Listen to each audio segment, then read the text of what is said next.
అందరికీ నమస్కారం అండి. ఒక మంచి విషయం మీకు చెప్పాలనుకున్నాను. పాపం అయ్యేలా సంపాదించకండి. అంటే మన సంపాదన నిజాయితీగా సంపాదించాలి. మన సంపాదనలో పాపం అనేది ఉండకూడదు. అట్లాగే అప్పు చేసేలా ఖర్చు పెట్టకండి. మనం చేసే ఖర్చు అప్పు అవ్వకూడదు.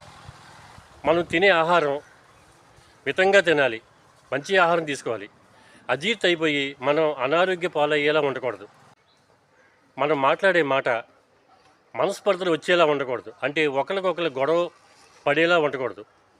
మనం మాట్లాడే ప్రతి మాట కూడా ఎదురు వ్యక్తిని సంతోషపరిచేలా ఉండాలి, ఆనందపరిచేలా ఉండాలి. లేకపోతే మనం మాట్లాడకుండా ఉండటమే మంచిది. ఇవి మనం పాటిస్తే మన జీవితంలో మనం ఎప్పుడూ ఆనందంగా ఉంటాం. ఎదుటి వ్యక్తులు మనం ఆనందంగా ఉంచగలుగుతాం.